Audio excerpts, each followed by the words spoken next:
A pergunta para mim não é se o cristão deve ou não ter uma consciência política, se ele deve ou não se envolver nesse assunto e votar. Eu acho que a pergunta é como se posicionar, porque hoje o problema não está nem entre a pessoa ter uma consciência política, o modo como ele a exerce. E o diabo está tirando proveito porque as igrejas estão importando uma briga que não é nossa. Essa história de direita e esquerda nasceu na Revolução Francesa. Eu acho que eu já falei isso em algum vídeo anterior e vocês devem saber disso. Quando houve ali a Assembleia Nacional, os que eram mais favoráveis ao rei, a Luís XV e a toda a realeza, e Luís XVI também, ficavam sentados à direita. E os que eram mais favoráveis à Revolução e a tirar o rei do poder sentavam à esquerda. Acho que eu falei certo, né? Os do rei à direita, os da Revolução à esquerda. Então, daí cunhou sempre essa ideia de que os de direita são mais conservadores, são mais pelo governo, os de esquerda são os reacionários. De forma geral, eu posso dizer que era complicado naquela época ali você se posicionar a favor de um rei que estava provocando mortes das pessoas por fome, por injustiça social, estava feliz no seu palácio de Versalhes ali, com a Maria Antonieta gastando cada vez rios e rios de dinheiro público em festas e joias e vestidos caros, enquanto o povo comia rato em Paris. Por outro lado, a Revolução também não teve bons resultados. Por que eu digo isso?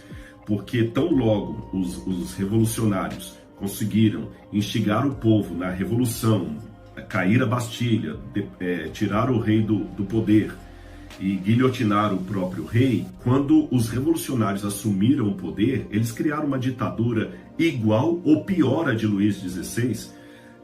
Tanto é que todos os revolucionários praticamente morreram guilhotinados, como o próprio Diderot, Robespierre e, ironia das ironias, o próprio Messier Guillotin, que inventou a guilhotina. Então, o Paulo Freire, que é um autor de esquerda, dizia algo que eu concordo.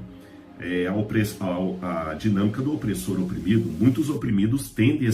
Olha, eu acho que até quando a preferência partidária é sobre coisas de Deus, nós somos desaconselhados a ter dissensões. Lembra que Paulo falou, estou com a Bíblia aberta aqui, 1 Coríntios capítulo 3, Paulo viu as dissensões ali na igreja de Corinto e a coisa estava de tal monta, a briga deles, que eu acho que um texto bem atual da carta de Paulo para os cristãos de hoje é 1 Coríntios capítulo 3. Olha o que Paulo falou. Eu, porém, irmãos, não pude falar a vocês como pessoas espirituais, mas sim como a pessoas carnais, como crianças em Cristo. Você sabe que Jesus falou que devemos ser como crianças, mas não ser infantis. Os irmãos de Corinto estavam infantis, infantilizados. Olha o que ele diz aqui. Eu lhes dei leite para beber, porque eu não pude alimentá-los com comida sólida. Porque vocês ainda não podiam suportar, nem ainda agora podem suportar, porque vocês ainda são carnais. Porque se há ciúmes, brigas entre vocês, será que isto não mostra que são carnais e andam seguidores de padrões humanos? Gente, eu vou ser sincero com vocês. Quando eu vejo duas multidões, uma com bandeira do partido A, outra com a bandeira do partido B, brigando, quebrando pau, e a polícia vindo ali com cacetete e aquelas mangueiras ali, eu entendo, faz parte da história, mas quando eu vejo cristãos da mesma igreja, um detonando com o outro, é muito complicado, sabe? Ele coloca o outro como um cachorro. E por um lado, sempre as pessoas acham que o lado dele é que está com a verdade, né? Os católicos que me perdoem, mas falando uma linguagem de crente, todo mundo quer ser o Lutero, né? O que está vendido, o vendedor de indulgência é sempre o outro. O Lutero sou eu. O Lutero sou eu. O Lutero sou eu. E para quem é católico também, eu dou um provérbio. Eu lembro que o saudoso padre João Batista Libânio falava com a gente em sala de aula, e ele era um teólogo bem de esquerda.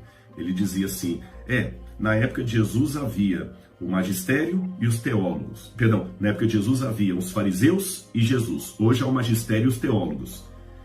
E eu lembro que eu perguntei, pastor, professor, padre, e quem é Jesus e quem são os fariseus hoje? Ele falou, isso cada um decide. Ou seja, na época de Jesus havia Jesus e os fariseus, hoje há o magistério da igreja e os teólogos. Quem é católico entende a piadinha. Bom, o fato é que a situação está insana. A internet sempre foi para raio de doido, de maluco, mas ultimamente a coisa tem saído do limite, de todos os lados, tá? De quem defende a direita, a esquerda, e eu não estou querendo aqui ser exemplo para ninguém, estou apresentando a minha preocupação. Vamos lá. Que bases bíblicas eu poderia falar sobre a política? Tem um famoso teólogo evangélico, Wayne Grudem. Wayne Grudem foi um grande pastor, eu acho que ele era metodista, se eu não me engano. Ele escreveu até uma concordância bíblica de Grudem, numa época em que não havia computador, nem nada para facilitar o trabalho, era tudo feito à mão, dessa grossura. Eu tinha uma concordância de Grudem e doei para a biblioteca, de comentários bíblicos. E tinha uma frase dele que era muito famosa, que ele dizia assim, mais evangelismo, faça o evangelismo e não política.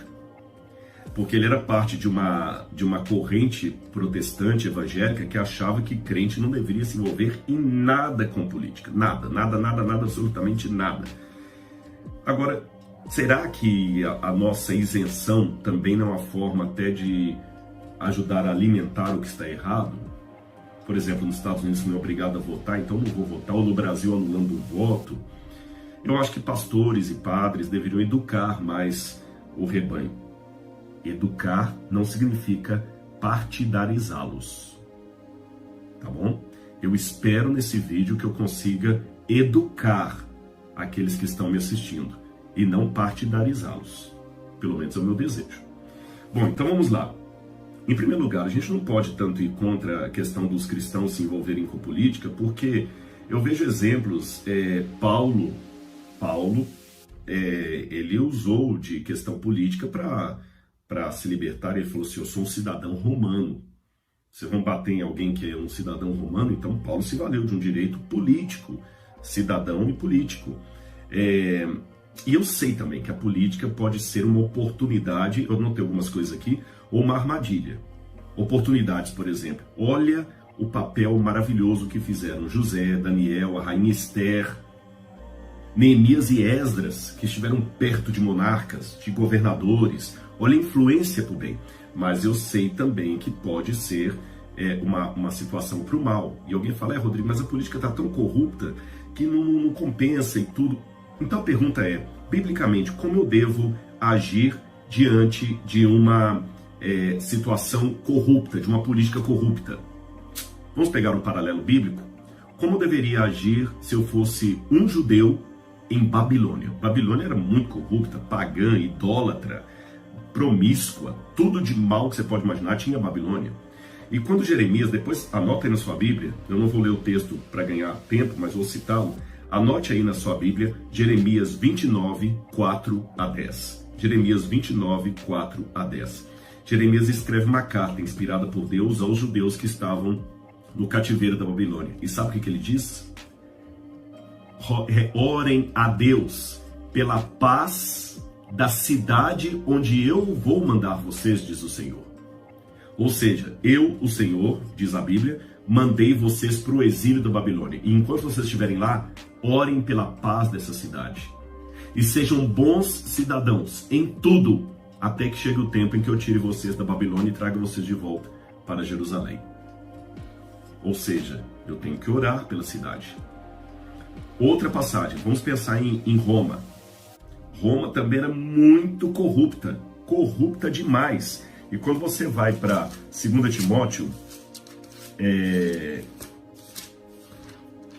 Timóteo capítulo 2, versículos 1 e 2, Paulo também diz aqui,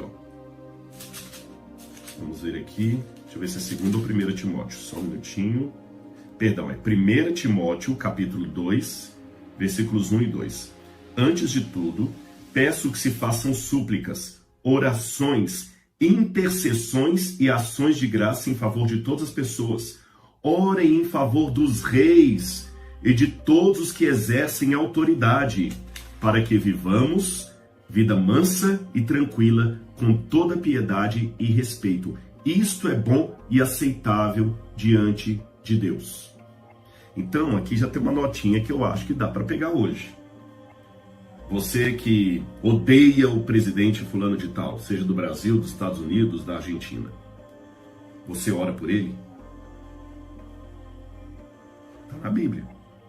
Você que escreve frases na internet, no Twitter, contra o governo, contra isso, contra aquilo.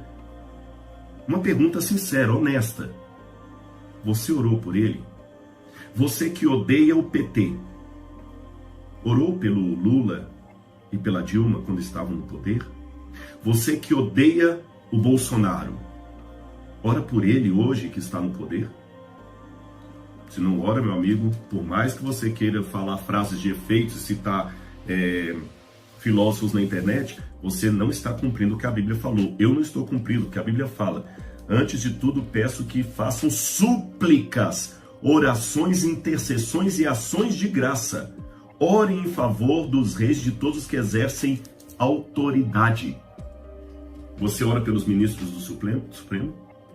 Eu acho que nenhum cristão tem o direito legítimo de fazer qualquer crítica governamental nas redes sociais se ele primeiro não dobrou o joelho e orou pelo governo ao qual ele se opõe. Se não, meu amigo, vamos ser sinceros e vamos dar as mãos pro ateu, você tá entendendo? E vamos admitir que Bíblia é uma balela mesmo, que não é coisa para ser cumprida, porque tá aqui em 2 Timóteo, também tá lá em Jeremias. Se eu não oro pelo governo que eu odeio, então esqueçam. Tá na Bíblia aqui. Se isso aqui é conto da carochinha, então vamos ser honestos, não vamos ser hipócritas, não vamos ficar tentando convencer o ateu de uma coisa que eu mesmo não